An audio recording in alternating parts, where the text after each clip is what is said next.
Hi, I'm going to explain Kelvin cycle. Kelvin cycle is C3 pathway. Memang ditulis dalam bentuk C, 3 tu sebagai subscript.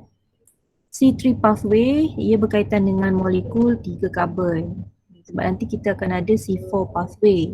Itu kita kemudian C3 refers to the first product of Kelvin cycle, which is the 3C compound, the 3 carbon compound known as 3-phosphoglycerate. So, the plants that undergo only Kelvin cycle is called C3 plants. An example of C3 plant is paddy, wheat, gandum, soybean, and potatoes. Kelvin cycle occur in the stroma of chloroplast of C3 plants. Actually, Kelvin cycle occurs in all plants. Okay, cuma nanti ada pathway yang berbeza lah. Secara umum awak belajar dulu Kelvin cycle. Kelvin cycle occurs in stroma of the chloroplast of C3 plants during the daylight. It can occur during daylight or during at night, but the light energy is not directly required. Maknanya tidak bergantung kepada cahaya. So kalau hari tu mendung, tak cukup cahaya matahari pun ia boleh, Kelvin cycle masih boleh dilaksanakan. Kelvin cycle requires carbon dioxide, NADPH. Okay, NADPH and ATP.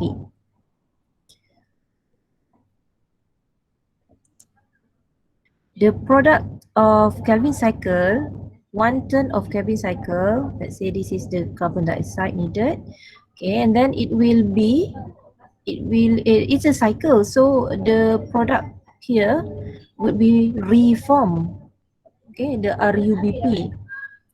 Then carbon dioxide from outside is needed to bind with the RUBP, but the product is actually G3P, okay? Glyceraldehyde triphosphate. Ingat lagi tak kat mana kita jumpa G3P ni? Dalam glycolysis. Okay, dalam glycolysis. Jadi Kelvin cycle produce G3P. For a net synthesis of 1 G3P, 3 times of Kelvin cycle is needed. So for each turn of Kelvin cycle, setiap satu kitaran Kelvin cycle, satu carbon dioxide.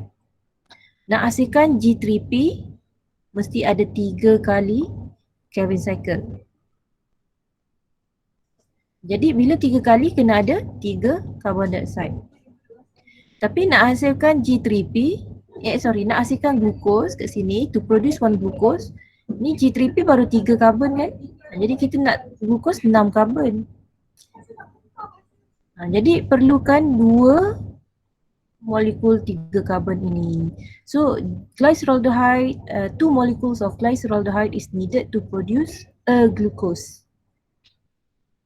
So in another word, for each carbon we need 1 turn of Kelvin cycle.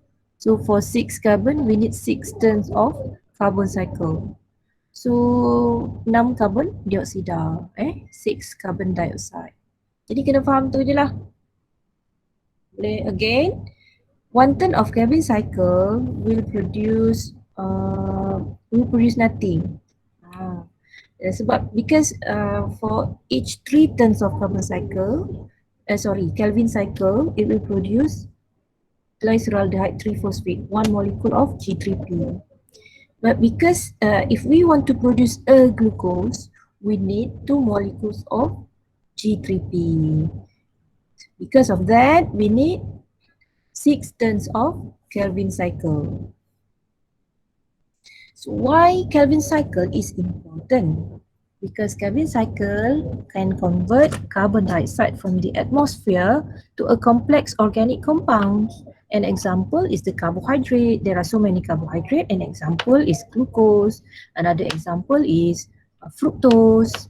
But in plants, the main carbohydrate that is formed during photosynthesis is sucrose. It's actually a sucrose. Jadi kita takkan belajar macam mana sukur tu terbentuk. Yang awak belajar dalam chemical cycle is the production of G3P. And mainly kita akan mention satu G3P, kalau nak hasilkan glukos kita perlukan 2 G3P. Itu konsep yang awak kena faham. So kita pergi setakat sampai G3P dan glukos sahaja.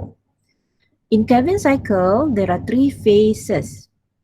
The first phase is carbon fixation. This is where we learn in which chapter? Okay, the chapter number 2 that we learn about carbon cycle kan, carbon cycle. Carbon dioxide fixation. This we are learning about that process in details. So carbon cycle involves carbon fixation, and then second phase is reduction, and third phase is regeneration of carbon dioxide acceptor, named as ribulose biphosphate. Ribulose biphosphate. Ribulose biphosphate is a 5 carbon molecule. Kalau tengok schematic diagram, kalau diagram ini sebenarnya dah boleh lah kalau saya nak bagi penerangan hanya menggunakan gambar rajak ini.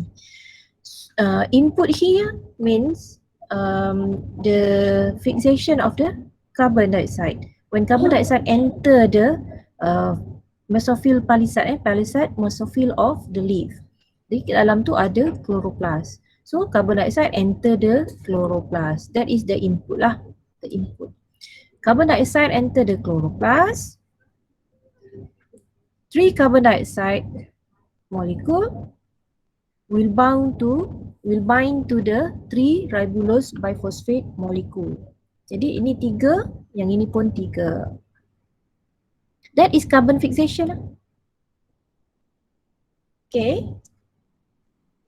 Carbon fixation is when carbon dioxide combined with molecules with ribulose biphosphate molecule. Ribulose biphosphate is the apa tadi ditulis acceptor kan, yang akan menerima carbon dioxide tu adalah ribulose. Dia akan bind dengan carbon dioxide, akan bind dengan ribulose biphosphate.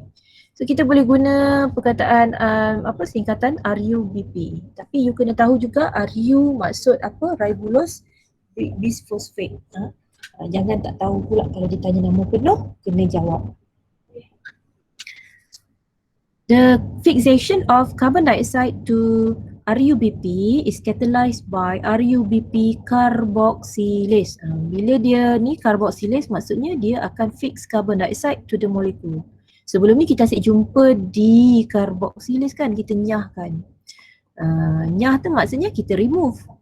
But then here it's a carboxylase enzyme, meaning it binds, it add up carbon molecule to another molecule. So this fixation will form 3 molecules of unstable intermediate, which is the 6 carbon group lah. Dia tak stabil. Bila RUBP binds dengan carbon dioxide, dia tak stabil. So automatically, sebab tu dalam cycle dia terus tunjuk saja molekul 3 carbon ni. Patutnya 5 campur 1, 5 campur 1 jadi 6. Secara logik patut jadi molekul 6 carbon. Tetapi sebab ia tidak stabil, dia mudah break, mudah pecah. Jadi molekul 6 carbon ni akan pecah kepada 2 molekul 3 carbon. So kalau 1 carbon dioxide gabung dengan 1 ribulose biphosphate, 5 campur 1, 6, dia akan pecah 2, dia akan jadi 2 molekul 3 carbon. So kalau kat sini 3, sini 3, jadi ni 3, ni 15, 5 kali 3 kan. Jadi 15 campur 3 jadi 18. Jadi dia macam sifir matematik. So kalau 18, dia nak jadi molekul 3 carbon, berapa molekul 3 carbon yang akan terhasil? So 6. 6 molecule of 3-phosphoglycerate is formed. Each unstable 6 carbon intermediate molecule will split into half, forming 2 molecules of 3-phosphoglycerate. Ni dia sebab dia ambil tadi 5 campur 1, ni 1 carbon dioxide lah. Yang saya cerita dapat 6 tadi. Yang ni 6 ni sebab ni 3, sini 3.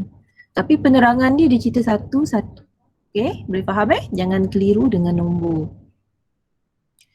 Total number of 3-phosphoglycerate is 6 molecules because at one time we bind directly, we bind simultaneously 3 carbon dioxide towards into 3 ribulose bisphosphate. Okay, so carbon fixation phase is done. The next one is reduction phase.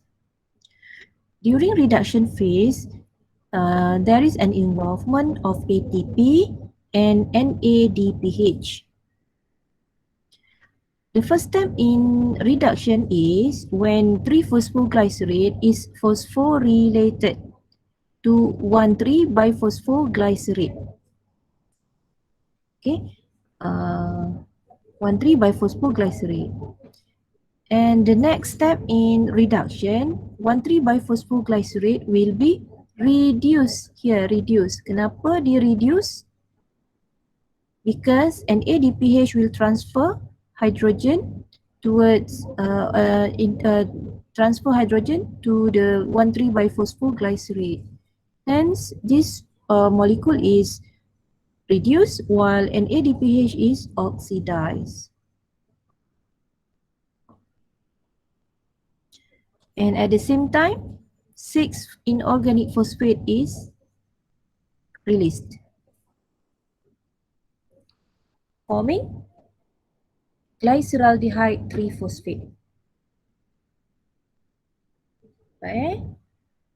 3-phosphoglycerate phosphorylated to 1,3-biphosphoglycerate and then lost inorganic phosphate and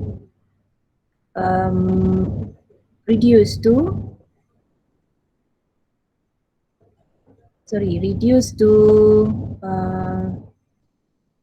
first reduce and then release phosphate inorganic, and then converted to glyceraldehyde 3-phosphate. Okay, ni reduction dalam Calvin cycle. So there will be 6 G3P. One out of 6 G3P will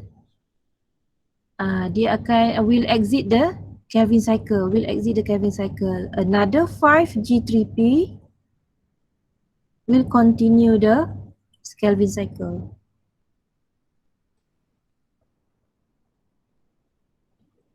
For each 3-phosphoglycerate, 1 ATP is used to phosphorylate the 3-phosphoglycerate. So since we have 3-phosphoglycerate, then 6 ATPs are used to phosphorylate the molecule. In step 2 of reduction, it clearly states here NADPH donate electrons to reduce the 1,3-biphosphoglycerate. Okay.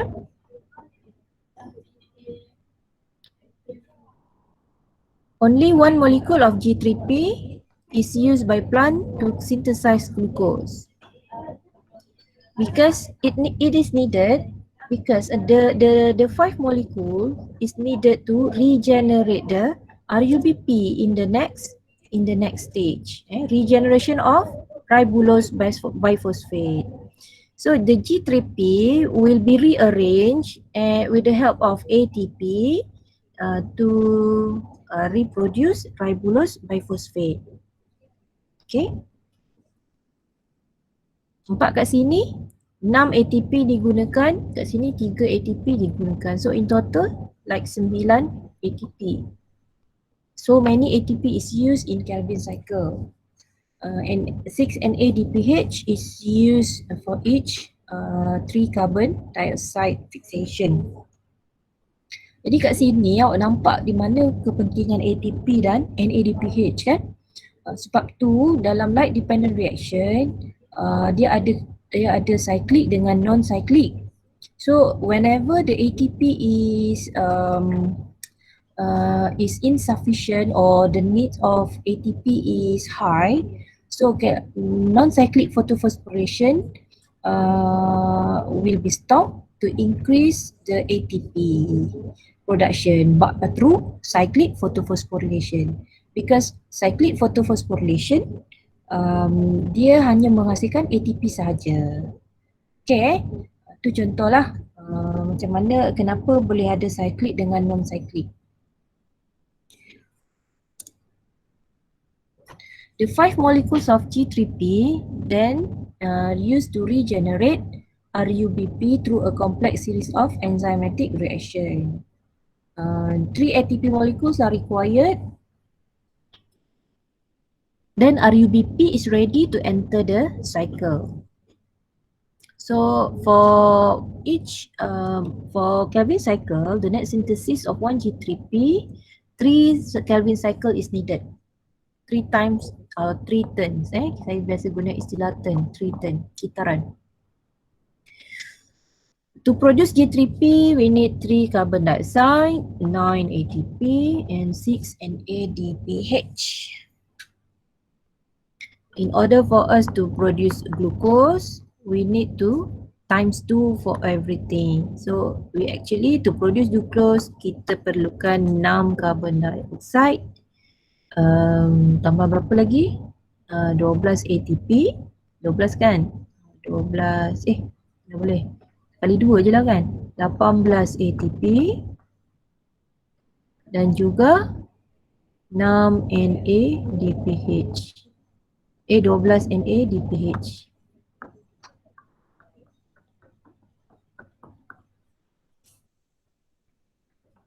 G3P is used to produce a few materials such as carbohydrate, amino acid and lipid.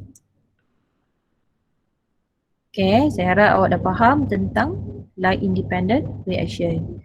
Ada 3 fasa. Pertama, carbon fixation. Kedua, reduction. Ketiga, rearrangement of RUBP. Okay, ada soalan nak tanya?